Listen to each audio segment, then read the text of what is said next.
Hello everyone.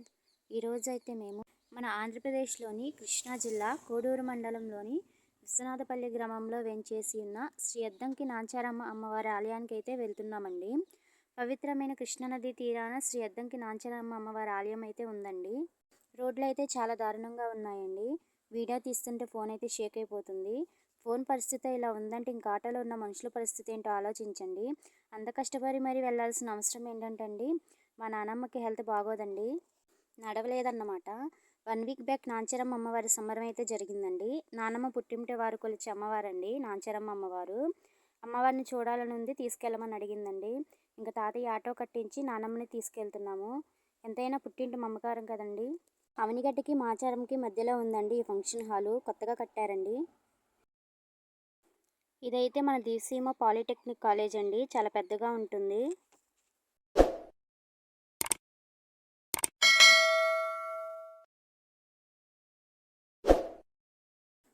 ఈ చెరువు నిండా అయితే మొత్తం కలువ పూలే ఉన్నాయండి. వీడియో షేక్ కావడం వల్ల సరిగ్గా అయితే కనిపించడం లేదు. ఇదేనండి కొత్తపాలెం, నానమ్మ వాళ్ళ పుట్టింటి ఊరు అనమాట. విశ్వనాథపల్లి కొత్తపాలెం అని కూడా అంటారండి దీన్ని. విశ్వనాథపల్లి చుట్టుపక్కల ప్రాంతాల వారికి శ్రీ అద్దంకి నాంచారమ్మ అమ్మవారేనండి దేవత. రోడ్డు చుట్టూ ఉన్న చెట్లయితే చూడండి.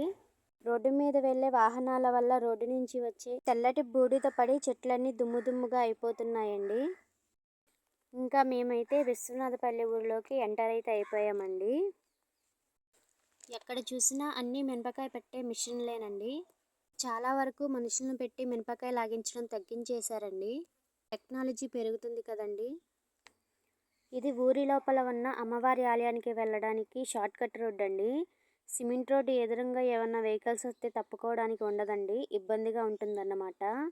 అందుకే మెయిన్ రోడ్ నుంచి ఊరిలోకి వెళ్తున్నాము.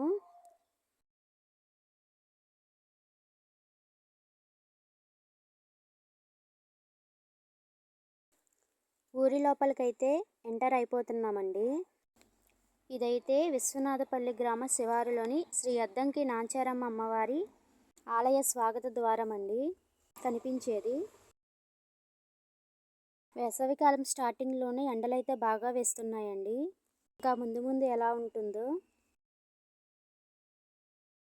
గుడి దగ్గరికి అయితే మేము వచ్చేసామండి. నానమ్మ లెగవలేదు కదండి, అందుకే ఆటోల నుంచే గుడి చుట్టూ 3 రౌండ్లు అయితే వేయించారండి.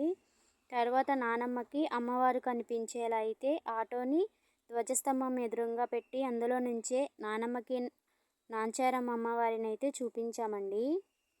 నానమ్మ కిందకి దిగలేదు కదండి, అందుకే మేమైతే లోపలికి వెళ్ళి అమ్మవారిని దర్శించుకున్నాము. సంబరం రోజులలో అయితే ఇంత దగ్గరగా చూడలేమండి. ఇంతసేపు అయితే అస్సలు చూడలేమన్నమాట. జనాలు ఎక్కువగా ఉంటారు కదండి. అమ్మవారిని చూడడానికి అయితే 2 కన్నులు చాలవండి. ఈ ఆలయానికైతే 300 ఏళ్ల చరిత్ర ఉందంటండి. అమ్మవారు అయితే ఆవుల ద్వారా అద్దంకి నుంచి విశ్వనాథపల్లి వచ్చారని మా తాత ఎప్పుడూ చెబుతూ ఉంటాడండి. మహిమగల తల్లి అని. అమ్మవారి జాతర అయితే చాలా బాగా చేస్తారండి. 3 రోజుల వరకు జరుగుతూనే ఉంటుంది. ఎక్కడెక్కడి నుంచో చాలామంది జనాలు వస్తారండి వారిని దర్శించుకోవడానికి. విశ్వనాథపల్లి అలాగే చుట్టుపక్కల ప్రాంతాలలో నీటి ఎద్దడి వల్ల కరువు కాటకాలు అయితే ఏర్పడ్డాయంటండి.